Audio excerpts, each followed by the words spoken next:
আমরা মিলাদ কিয়াম কেন করি? আল্লাহ রসুলের আজমত ও মাহাব্বত বাড়ানোর জন্য। রাসূলের মোহাব্বতের জন্য এমন কাজই করতে হবে যে কাজগুলো শরীয়ত সম্মত এবং শরীয়ত এলাও করে। এমন কাজের মাধ্যমে কখনো রাসূলের আজমত মোহাব্বত অন্তরে বৃদ্ধি হবে না যেগুলো শরীয়ত দৃষ্টিকোণ থেকে প্রমাণিত নয়। মিলাদ এবং কিয়াম এ দুটো শরীয়ত দৃষ্টিকোণ থেকে প্রমাণিত নয়, তাহলে শরীয়তের দৃষ্টিতে অপ্রমাণিত কোনো কাজ করে কিভাবে রাসূলের মোহাব্বত এবং ভালোবাসা বৃদ্ধি পেতে পারে? অনেকে বেদাত বেদাত বলে, বেদাতের সংজ্ঞাই তো জানে না। হ্যাঁ, আল বিদআতু ফিল মাকাসিদ লা ফিল ওয়াসাইল। মূল মাকসাদে নব আবিষ্কৃত কিছু বেদাত, কিন্তু মাকসাদ হাসিলের জন্য যে ওসিলা, তাতে বেদাত হয় না। তাতে বেদাত কাইফিয়াতটা নতুন হলেও সেটা বেদাতে হাসানা হয়। উনি বলেছেন বেদাতের সংজ্ঞা অনেকেই জানে না, না জেনে কথা বলছে। মিলাদ কিয়াম হচ্ছে বেদাতের হাসানা। আশ্চর্য! বেদাত মানে কি? বেদাত মানে হলো ইসলামের সোনালি 3 যুগে যে কাজটা ছিল না, পরবর্তীতে এটাকে কেউ আবিষ্কার করেছে এবং সেটাকে দ্বীনের অন্তর্ভুক্ত বলে মনে করে থাকে এবং সেটাকে সওয়াবের কাজ বলে মনে করে থাকে। এটাই তো বেদাতের সারমর্ম। আর যেটা শরীয়তে নিষিদ্ধ বেদাত, সেটা কখনো হাসানা বা সাইয়্যা হতে পারে না। বেদাতের এমন কোনো প্রকার নেই যেটা হাসানা বা সাইয়্যা, বরং বেদাতের সব প্রকারে যেগুলো শরীয়তে নিষিদ্ধ সেগুলো নিন্দনীয়, সেগুলো অবশ্যই মন্দ। বেদাত, পারিভাষিক যে বেদাত, সেটা কখনো হাসানা হতে পারে না। মৌলভী সাহেবরা শুধু খুঁজে হেদায়েতে মিলাদ কিয়ামের বাব নাই কেন? মিলাদ আশ্চর্য!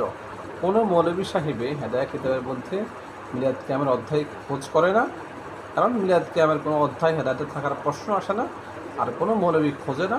এটা ওনার একমাত্র ব্যক্তিগত কথা, মিথ্যা বানোয়াট কথা। মিলাদ কিয়ামের সম্পর্ক ইহসানের সাথে, এই জন্য এটা দ্বীনের অন্তর্ভুক্ত, এটাকে বেদাত বলার সুযোগ নাই।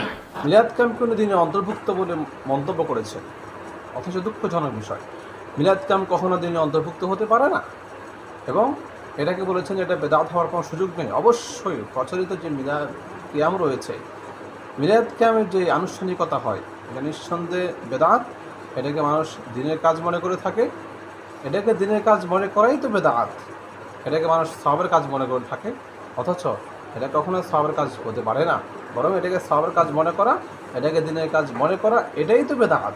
বিশেষ করে ওলামায়ে দেওবন্দের একটা বিরাট অংশ মিলাদ কিয়ামের পক্ষে কিতাব লিখেছেন, মিলাদ কিয়াম করতেন। উনি বলেছেন ওলামায়ে দেওবন্দের অনেকেই মিলাদ কিয়ামের পক্ষে ছিলেন, মিলাদ কিয়াম করেছেন, অনেকেই মিলাদ কিয়াম সম্পর্কে বইও লিখেছেন। এটা স্পষ্ট মিথ্যাচার, স্পষ্ট একটা মিথ্যা জালিয়াতি ওলামায়ে দেওবন্দের নামে। ওলামায়ে দেওবন্দের উল্লেখযোগ্য কেউ মিলাদ কিয়ামকে সাপোর্ট করেনি, কেউ মিলাদ কিয়ামের পক্ষে কথা বলেনি, কেউ মিলাদ কিয়ামের পক্ষে বইও লেখেনি। বরং ওলামায়ে দেওবন্দের যারা মুখপাত্র, যারা বিশেষ ব্যক্তিত্ব, তারা সকলে মিলাদ কিয়ামের বিরুদ্ধে বই লিখেছেন, মিলাদ কিয়ামের বিরুদ্ধে কথা বলেছেন। আশরাফ আলী থানভী, মুফতি শফি, মুফতি তাকি উসমানী, মুফতি রশিদ আহমদ গাঙ্গুহি, রশিদ আহমদ লুধিয়ানবী, ফতোয়া দারুল উলুম দেওবন্দ, মোহাম্মদ হাসান গাঙ্গুহি, হিন্দুস্তানের সকল ফতোয়া বিভাগের ফতোয়া হচ্ছে মিলাদ কিয়াম এটা বেদাত। এবং পূর্বে যত ওলামায়ে দেওবন্দ অতিবাহিত হয়েছে সবার একই ফতোয়া ছিল, সবার একই বক্তব্য ছিল। উল্লেখযোগ্য কোনো ওলামায়ে দেওবন্দ কেউ মিলাদ কিয়ামকে সাপোর্ট করেননি, বরং সকলেই উচ্চ কণ্ঠে বলে আসছেন মিলাদ কিয়াম এটা শরীয়ত বিরোধী কাজ, এটা কখনো সওয়াবের কাজ হতে পারে না, এটা বেদাত এবং বর্জনীয় ও নিন্দনীয়। এই গোরামিগুলো বাদ দেন। মিলাদ দিয়ে কোনো ইশকালি চলবে না, কোনো বিরোধিতাই চলবে না, ইমানই চলে যাবে। উনি মন্তব্য করেছেন মিলাদ কিয়ামের যদি কেউ বিরোধিতা করে তাহলে বিরুদ্ধাচরণকারীরা তারা কাফের হয়ে যাবে, তাদের ঈমান চলে যাবে। এটা আশ্চর্যকর কথা। মিলাদ কিয়াম একটা বর্জনীয় কাজ, একটা নিন্দনীয় কাজ, একটা শরিয়ার নন অ্যালাউ কাজ। এটা বিরোধিতা করলে ঈমান চলে যাবে, এমন আশ্চর্যকর কথা উনিও বলতে পারেন।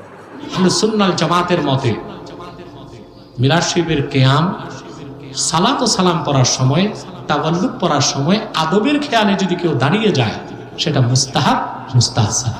মিলাদ কিয়াম করার সময় যদি কেউ সম্মানার্থে আদবের জন্য দাঁড়িয়ে যায়, তাহলে এটাকে আহলে সুন্নাত ওয়াল জামাতের নিকট মুস্তাহাব বলে তিনি মন্তব্য করেছেন। অথচ এটা স্পষ্ট মিথ্যা কথা, স্পষ্ট মিথ্যাচার।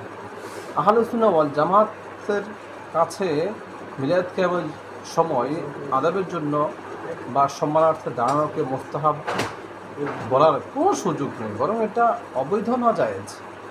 রাসূল সাল্লাল্লাহু আলাইহি সাল্লামের সময় আল্লাহর নবী যখন জীবিত ছিলেন তখনও পর্যন্ত ওনার সম্মানার্থে দাঁড়ানো নিষেধ ছিল।